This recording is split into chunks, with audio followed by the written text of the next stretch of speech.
سلطان مراد دوم 1421 میں اپنے والد سلطان محمد اول کے بعد تخت پر بیٹھے۔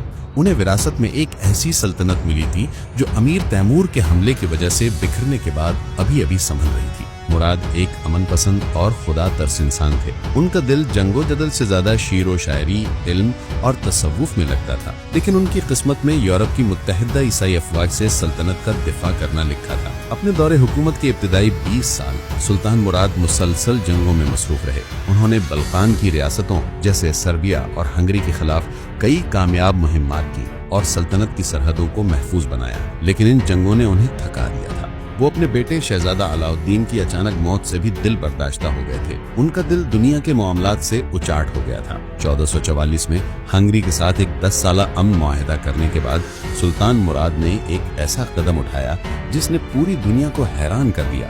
40 سال کی عمر میں انہوں نے اپنی مرضی سے تخت و تاج اپنے صرف 12 سالہ بیٹے شہزادہ محمد، جو بعد میں سلطان محمد فاتح بنا، کے حوالے کر دیا اور خود منیسا کے ایک پرسکون شہر میں جا کر درویشوں اور اللہ والوں کی صحبت میں زندگی گزارنے لگے۔ وہ تاریخ کے واحد عثمانی سلطان ہیں جنہوں نے اپنی مرضی سے تخت چھوڑا تھا۔ یورپ کے عیسائی حکمرانوں نے جب دیکھا کہ عثمانی تخت پر ایک 12 سال کا ناتجربہ کار لڑکا بیٹھا ہے تو انہوں نے اسے ایک بہترین موقع سمجھا۔ پوپ کی حوصلہ افزائی پر انہوں نے امن معاہدے کو توڑ دیا اور ایک بہت بڑی صلیبی فوج تیار کی تاکہ عثمانیوں کو یورپ سے ہمیشہ کے لیے نکال دیا جائے۔ نوجوان سلطان محمد نے جب دیکھا کہ ایک بہت بڑی صلیبی فوج سلطنت کی طرف بڑھ رہی ہے تو اس نے اپنے والد کو خط لکھا۔ تاریخ کے یہ الفاظ سنہری حروف میں لکھے گئے ہیں: ابا جان، اگر آپ سلطان ہیں تو آئیے اور اپنی فوج کی قیادت کیجیے، اور اگر میں سلطان ہوں تو میں آپ کو حکم دیتا ہوں کہ آئیں اور میری فوج کی قیادت کریں۔ یہ خط ملتے ہی مراد دوم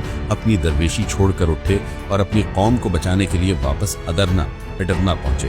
1444 میں وارنا کے میدان میں سلطان مراد دوم کا سامنا ہنگری کے مشہور سپہ سالار جان ہونیاڈی کی قیادت میں متحدہ یورپی صلیبی فوج سے ہوا۔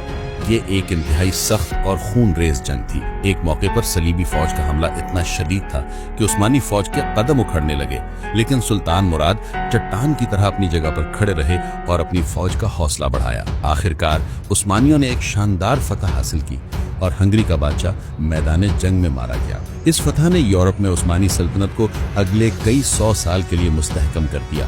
وارنا کی فتح کے بعد سلطان مراد نے دوبارہ حکومت اپنے بیٹے کے حوالے کر دی اور واپس منیسا چلے گئے، لیکن ینیچری فوج کی بغاوت اور ریاستی معاملات کی نزاکت کو دیکھتے ہوئے انہیں 1446 میں دوبارہ مستقل طور پر تخت سنبھالنا پڑا۔ 1448 میں انہوں نے کوسوو کی دوسری جنگ سیکنڈ بیٹل آف کوسوو میں ایک بار پھر جان ہونیاڈی کی قیادت میں یورپی فوج کو فیصلہ کن شکست دی، جس نے یورپ کی طرف سے عثمانیوں کے لیے خطرہ ہمیشہ کے لیے ختم کر دیا۔ اپنی زندگی کے آخری سال انہوں نے امن و امان قائم کرنے اور تعمیر و ترقی میں گزارے۔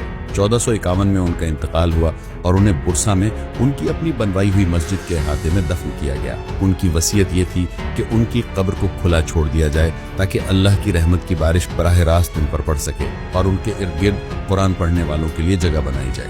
سلطان مراد دوم ایک ایسے حکمران تھے جن کا دل امن چاہتا تھا، لیکن ان کی تقدیر نے انہیں جنگوں کا ہیرو بنا دیا۔